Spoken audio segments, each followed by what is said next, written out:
Welcome to the Celebration of You. I'm your host, Holly Dowling. I'm thrilled to share with you incredible people from all over the world who are living and leading extraordinary lives. From overcoming immense adversity to discovering the secret sauce to leading with courage and grace. Their stories are going to bring you hope and inspiration. Now let the stories begin.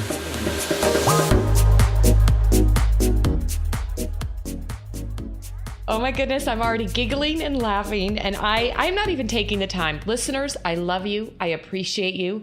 We wouldn't be here if it wasn't for you, and I cannot wait to celebrate my guest. So I'm diving right in because we were chatting and laughing already, and there's so much grace and goodness coming from this woman. So welcome the amazing, brilliant, and incredible Theresa Robinson. Thank you for being here, my love. Oh my gosh, I cannot think of another place I'd rather be right now in this present moment than to be having a conversation with Holly Dowling. Oh, you are so, and it's like we're sitting on the couch, even though we're not, but it's like we're sitting on the couch and we already started going down these amazing paths. And I'm like, oh, no. I've got to get going on the recording because you're just amazing. And I'm like, okay, save that. We got to share this with everybody. Okay. So we do have to, so before we dive into this incredible work you're doing, and I can't wait to hear all about what you're doing, I want all the listeners, because I really believe, and I know you and I, we were just talking about it, Theresa, you never know who you're going to meet in this beautiful journey in life. And Theresa and I met, we're not sure if it was a year or 2 years ago. We have a passion for serving. We have one of the same clients. And so we were on site at their beautiful facility and both delivering. And the minute we saw each other and met, it was like fireworks, wasn't it? It totally was. It's like one of those moments when you meet someone and they make such an impression on your spirit that you know that even though the time comes for you to part for now, you know that they are going to re-emerge on your path. And you are definitely one of those people, Holly. And look at we've got all kinds of goodness getting ready to happen, that we're coming back together because God has a bigger plan. And yes. Always. Okay, so I have to brag on you though. So I will say it's not often, right? Like, and everybody out there knows, like if you go to an event or you're in a workshop or whatever you're doing in life to grow and learn. And again, I referenced, we were there to serve a client, yet we were each delivering a different piece of something that the same audience was going to be sitting through. So what's funny is, unbeknownst to you and I, Theresa, we had both asked the client, right? We're all excited that we don't know each other yet. And I guess the client said it was so adorable because both you and I asked, hey, I asked if I could come in early and sit through what these leaders are going to be sitting through with you so I could have a nice pulse and weave to it. And you had asked if you could stay and be a part of what I'm going to be doing so you could best serve the client. Okay, I really? remember that. I totally remember that because I remember saying, you know what? I'd really like to sit and be able to see what they will experience. And I really want to see Holly in action. I do remember asking that. And I remember getting the response back, of course, yeah, we'll welcome that. So that was such a great experience to be able to do that. But that was just the beginning. I know, girl. That was just the beginning. It was totally the beginning. But I got to sit and watch you just like bring this room of leaders alive. And I remember thinking, okay, we are connected. This is a soul sister. I don't know where you just came from. You came from above. And since that day, we have remained connected. We have, every once in a while, we'll share with each other what's going on in our worlds. The client, we always hear about each other and everything we're doing. So today, I am so excited because what you've done this year in really stepping into a beautiful space to really, I think, Theresa, just watching you and seeing how you're following your soul's highest calling and your passion to continue. You work all over the world. And let me brag on this for a minute. I mean, everybody listening, she is a master trainer. She's an amazing speaker, incredible facilitator, and her passion has been with leaders and women. And what that has done is getting ready to, the gift that you're about to give the world. Tell us all about the book and your passions and what you're doing right now, my love. Okay, so this second book that's coming out, Holly, is specifically geared toward women. But you know what? Unbeknownst to me, the seeds were being planted for the second book while I was researching and writing for the first one. So the first book really had to do with just working with individuals who found themselves just becoming so busy and overwhelmed with work and just not losing their sense of values, but just feeling like, how do I stay true to my values in all of this amidst all the craziness? So I wanted to start interviewing busy professionals and getting an idea from them what they were experiencing and really sitting through their stories and walking through just different strategies. So for that first book, the audience was both men and women, but I noticed something happening when I would sit down to have conversations with women about what they were experiencing. So in addition to talking about how they were overwhelmed and overstressed with just the demands of work and the demands outside of work, women were also commenting on just the challenges around gender bias and how that was contributing to what they were experiencing. But also what came out of that was these phenomenal women were giving their unique strategies and tips on things that they were doing to overcome some of the things that women are still talking about. So for me, it was like the big elephant in the room. Even though we've come a long way, there are still things that are still happening in the workplace and even outside of the workplace that women are experiencing. So for example, women were talking about, there's so many people that are talking over me in the meetings. I'm being judged. I'm overachieving. I'm being, passed over. And just all these words just kept coming up that were echoing the words we were using for the first book. I'd like to play off of this word over to describe just the extent of the challenges. So while I was doing the interviewing for the first book, I said to myself, wait a minute, women are commenting on a totally different experience than what men are reporting. And that kind of grew and took hold of me. So I would like to say that I didn't really dig into this subject and say, okay, this is something that I want to work on. It was a more of me and these women, we found each other and we started talking about these experiences. And then before I knew it, it evolved into something bigger. And at a certain point, I said, you know what? This is the book that is being written. This is the book that is supposed to be written next. And so I gathered all these women. I called them my collaborators because one of the things I did want to protect was right now is just such a very, very powerful time for women to come into their voices. I wanted them to have a voice, but at the same time, I didn't want to expose them to any unnecessary risk around any type of repercussions from just being brutally raw, brutally real and honest. And so the second book you'll find is what came out of all of those conversations, all of those interviews, and even the women that I couldn't meet with in person, they took the time to actually write their stories down and submit them to me for inclusion in the book. So I have to laugh at myself because the first book that I wrote, for me, it's something that I always wanted to do. Holly, I always said I wanted to write my first book before I turned 50. Guess what? It came out on June 7th, the day before. No. The day before I turned 50, and we thought that was the most hysterical thing. So definitely better late than never. But this book was being written at the same time. So if I had to put a time frame on the second one, I would say this one is probably 2+ years in the making. And whereas the first book, which I thought was just such a big accomplishment, big old 147 pages, this book is 400 pages. What?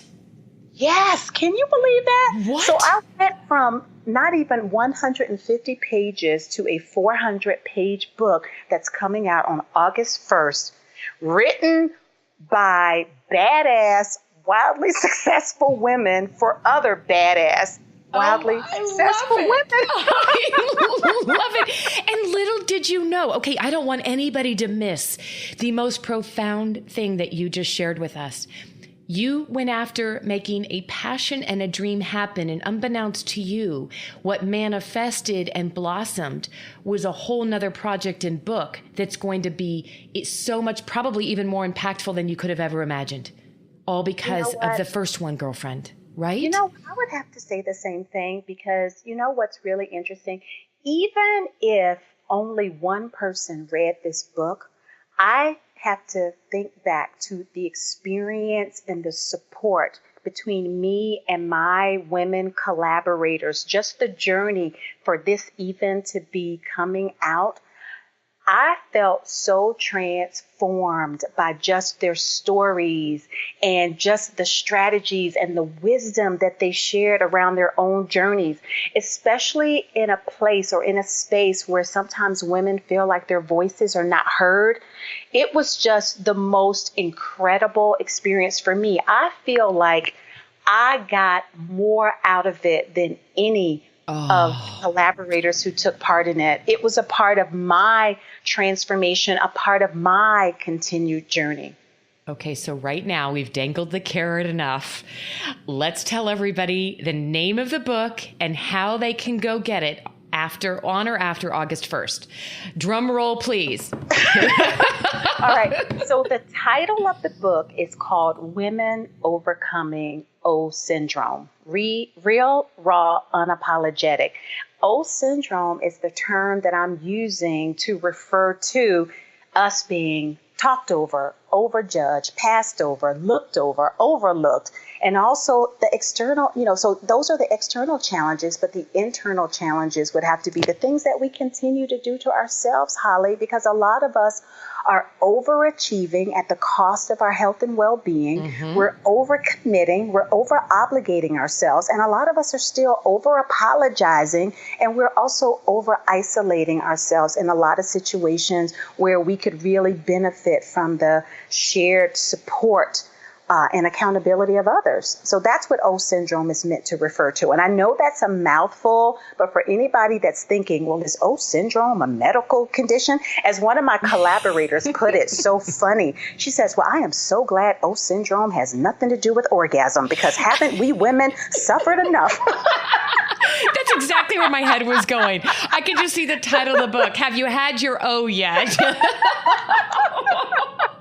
So I want to be perfectly clear. I love it. It has nothing to do with a medical condition at all. And yet, you know what's crazy? I just started writing furiously. Every O thing you just said, overachieving, overcommitting, over-apologizing, right? I'm getting the goosies as I was writing and listening to you.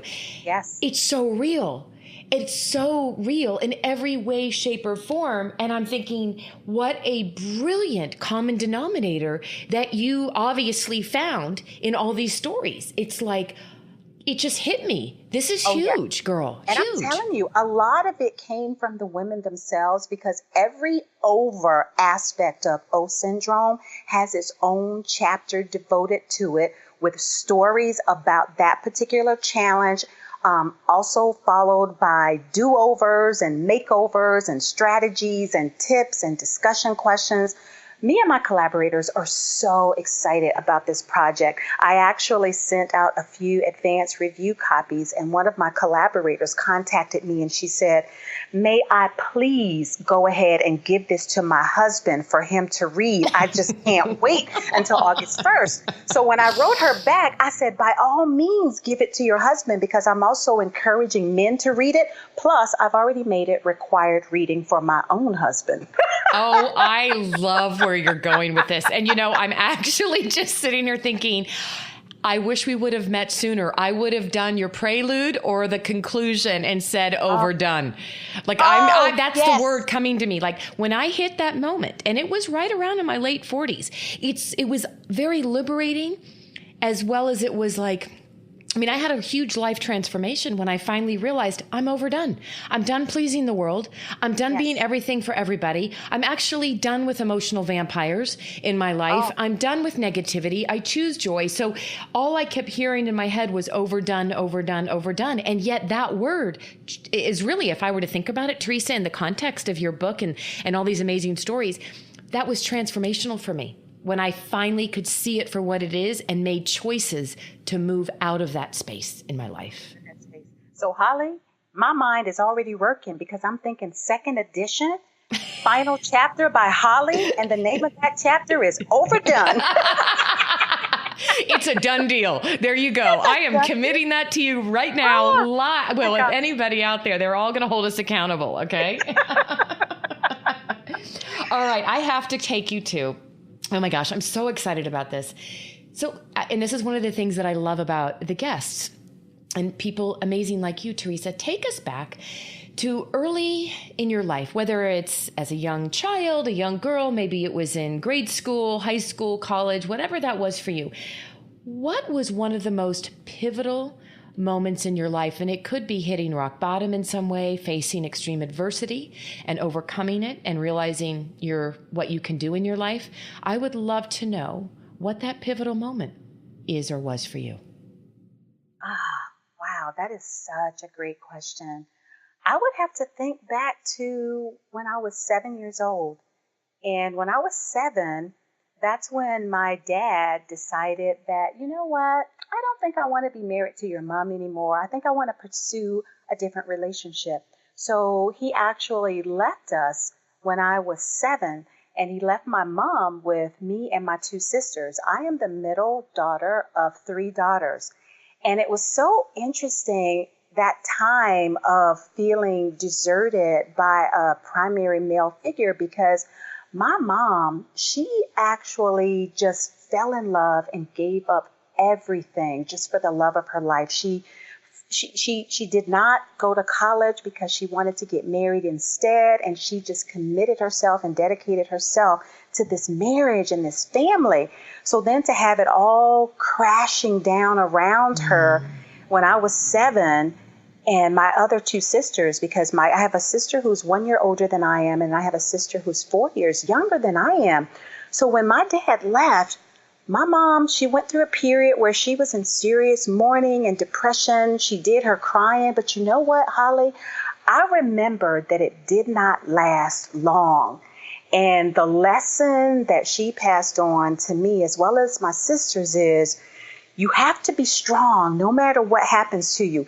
It doesn't matter if you get knocked down or if you fall down. What's really critical is how long does it take you to get back up? My mom got back up. She did what she had to do to support me and my sister. So there was a time, Holly, where we were really, really struggling.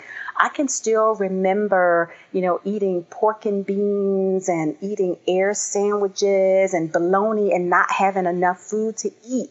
But we always had something, but it may not have been as glamorous as what, other meals were, but we always had something. But I can remember those periods of lean that we went through. But no matter what, my mom always made it feel like it was something special. And she continued to stress just the importance of getting an education, getting as much as you can, being independent. So basically having an independent spirit, but at the same time, not becoming so independent that you cannot count on the support of other people. So it was this very interesting dichotomy between independence and interdependence that my mom taught us, but she stressed the education piece. And I can just remember saying, okay, I want to make sure that my mom is proud of me. I want her to be proud of me because she's my role model.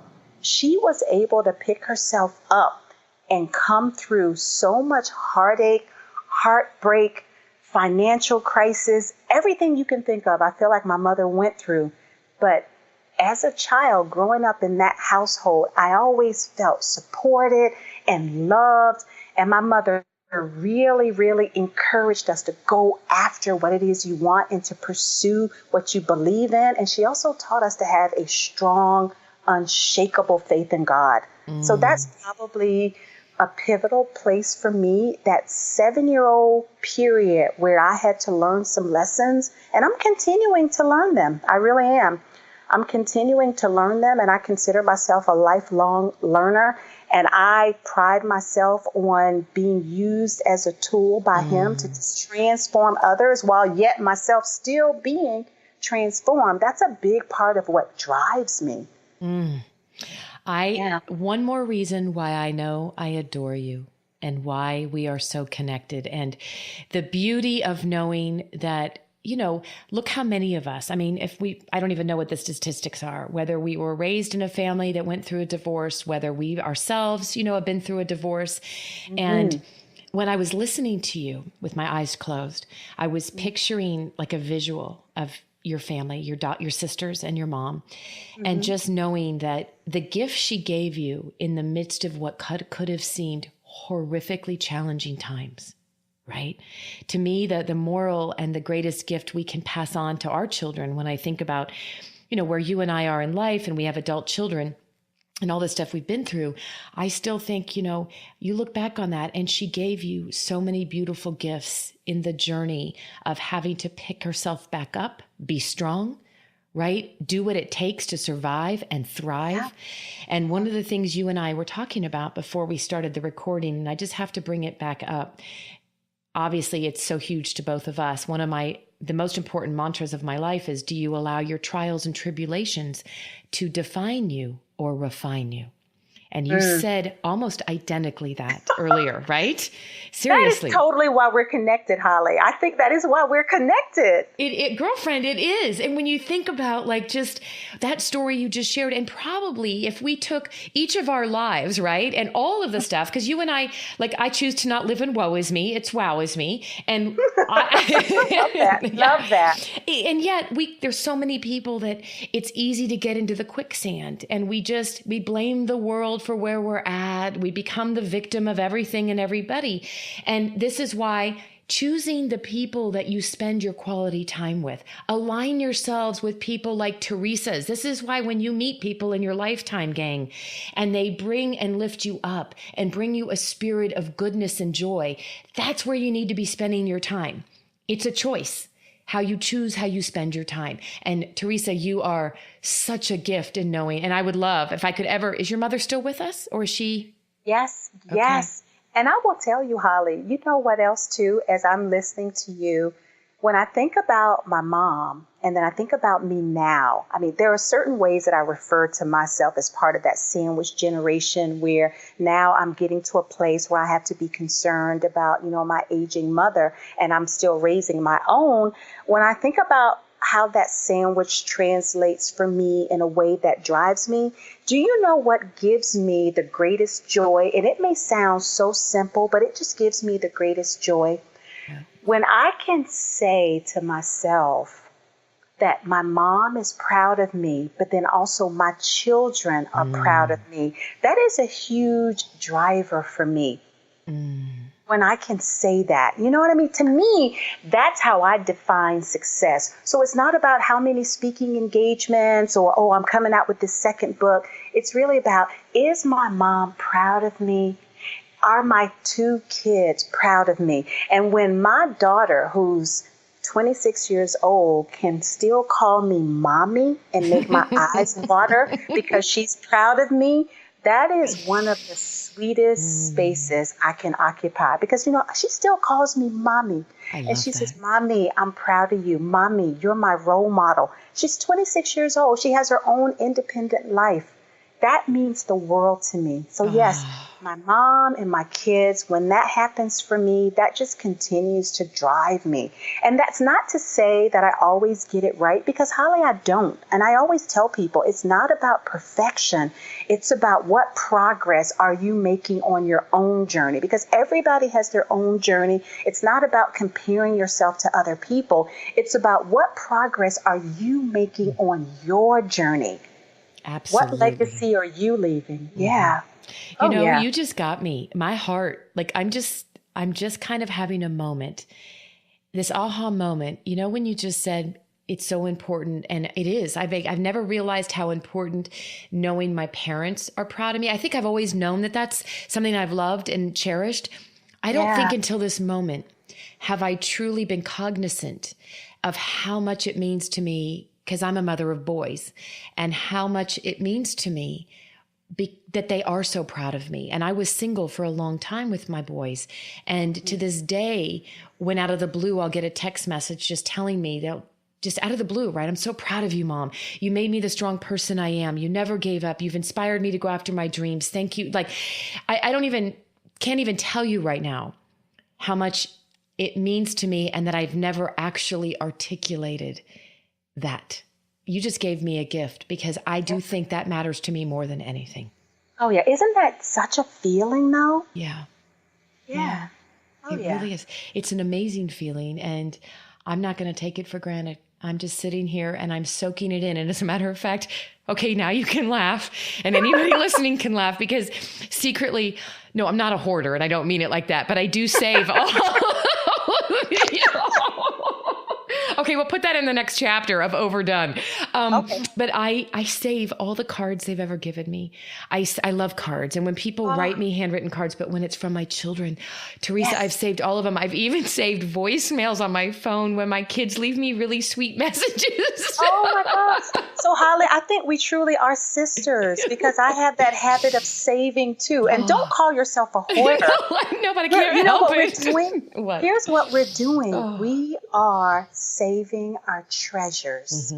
We both have these treasures, and we save them, because I do the same thing, whether it's voicemails or cards or even a story that I'm just, it's up here in my head, and it's in my heart, and it's locked in there safe. Those are my treasures. But see, those are also the things that keep you going when you do hit those rough patches, though. Those are the things that inspire you and make you be in a place where you're not down for long. You just bounce right back up. You know what I love? I just wrote it down. These are my treasures. I am no longer using the word hoarding. I am moving forward after today, and these are my treasures, and I am going to cherish my treasures as I do with such high regard. And you know, it's funny. I don't know that you would even know this from that short time we got to spend together, whenever it was that we got to be together at that event.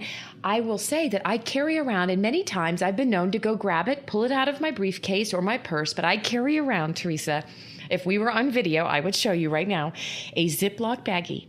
And in my Ziploc baggie that goes everywhere with me are all of my favorite handwritten cards and notes. And I go through every 6 months to a year, and I might change up the ones that are going with me. And here's why. You just said it. I call it my way to go. When I'm having a day and I'm on a plane, and we're all human, right? We have the days when we're like, gosh, I look up and I say, okay, God, give me the energy I need to be the messenger you put me to be here to do. And Theresa, I'll go pull out one of those cards, or I'll just read them. And it fills me up. It fills my spirit up, and it fills me up with that joy. And it's kind of a reboost of, this is why we're doing what we're doing. And many of those cards, to what you just said, are from my family members and from my children. Yes, totally.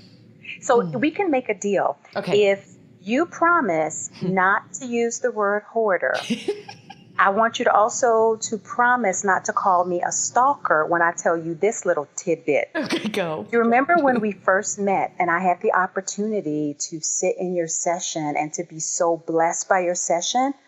I kept those materials. I have them. So I have the Holly Dowling materials from more than a year ago. So just don't call me a stalker. I love you.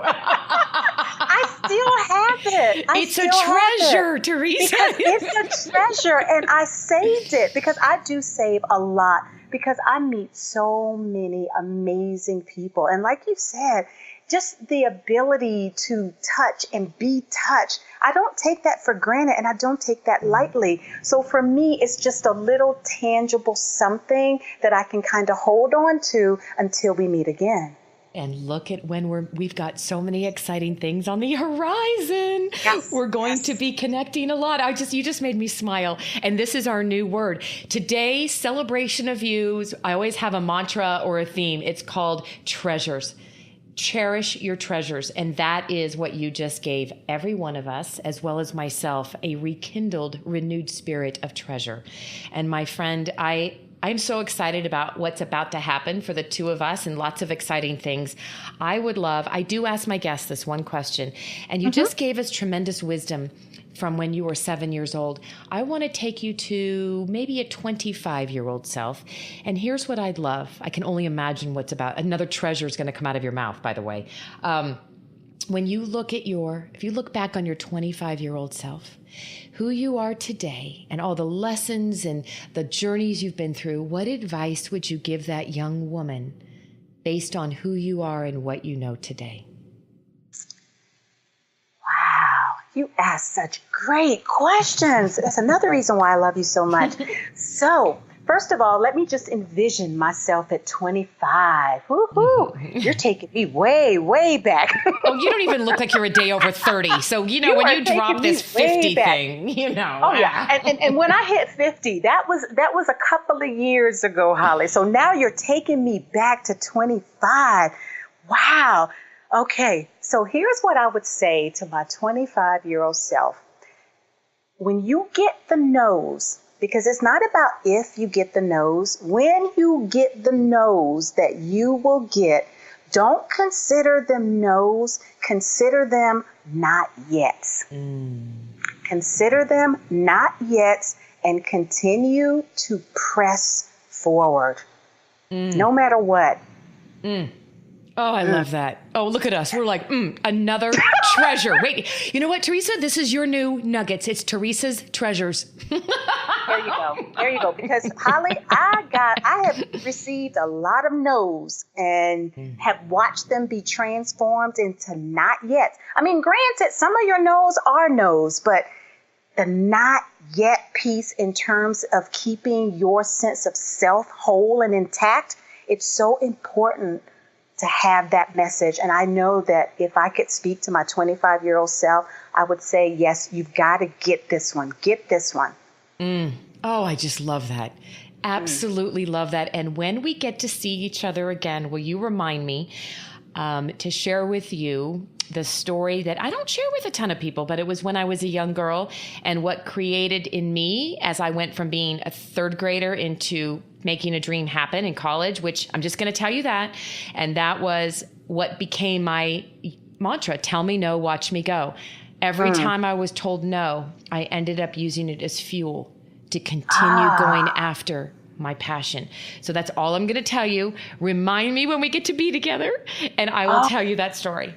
Okay. Oh, I have to hear that story. I love that. Oh, you will let your nose fuel you. Ooh. And I just love your wisdom. You are such a woman of brilliance and grace. Your spirit is, I think anybody listening can just feel it coming through the phone line, Theresa.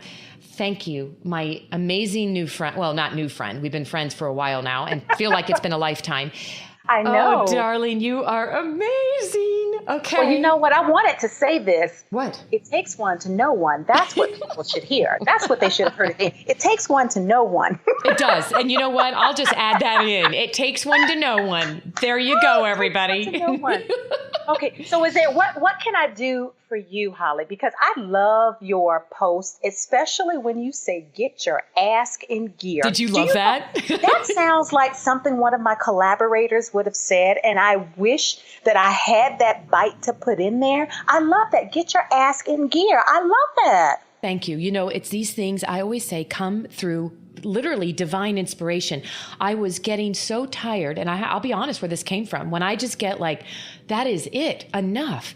People have, right? And people are out there like putting together programs on how to ask for what you want. I'm like, this world is becoming narcissistic. When is it time to stop asking and being about you and start offering? And when you offer, that is when everything beautiful can begin to happen. And so I just couldn't take it anymore. I told my team, I'm doing a video and I'm calling it Get Your Ass in Gear. And they died laughing. No. I totally love that because here's what you're echoing. That, that whole, give and support and offer, that's part of God's economy. Mm-hmm. That's why it's good because that's his economy. Serve. You're here to serve. Yes. You're here to give, offer, serve. Yes. That's why it resonated with me. I was like, oh, I love that. I absolutely love that. Thank you. That was a good affirmation because sometimes, when we just feel the nudge and we're prompted and we just do what we're prompted to do and we don't do it, you and I are so passionate about the things that we're sharing with the world. I don't do it for any other reason other than, okay, I'm feeling the nudge. I'm going to do it, God. Here we go. I'm going to do it. Yeah. And just do it. And it really resonated. It totally resonated. And I was like, oh my gosh, that's brilliant. Get your ass in gear. Look, and by the way, I'm doing your conclusion or whatever you want me to do on the next book. Overdone. Done. No, I love that because that's another over aspect. Yes. And then we had somebody who kept saying, I am so over it. I am so over it all. Well, I just think you're onto this. This is what's brilliant about the work you're doing and just the O factor, right? Like, I just love this whole, just the flip on it, the paradigm shift on it. And yet bringing all of this, like you said, this is the real elephant in the room. We're talking about it, girl. And that's what we needed. So, and I have to give credit to all these women. I really do, because it's our project. That's why I knew, and I had somebody who fought me on this. They actually gave me some grief, because when you look at the book cover, Holly, it's going to say Theresa M. Robinson and collaborators. And I took the word collaborators and I did a really interesting twist on it by putting HER in the middle in all caps to emphasize this phenomenal group of women. Do you know how much pushback I got from people that said, you shouldn't do that? That's not the way that you do things, and that goes against protocols, and what? Said, you know what? I'm going to do it. I'm going to do it because it's not my project. It's not mine. Good for you. There's no way I could not have my collaborators be there. We're co-authors.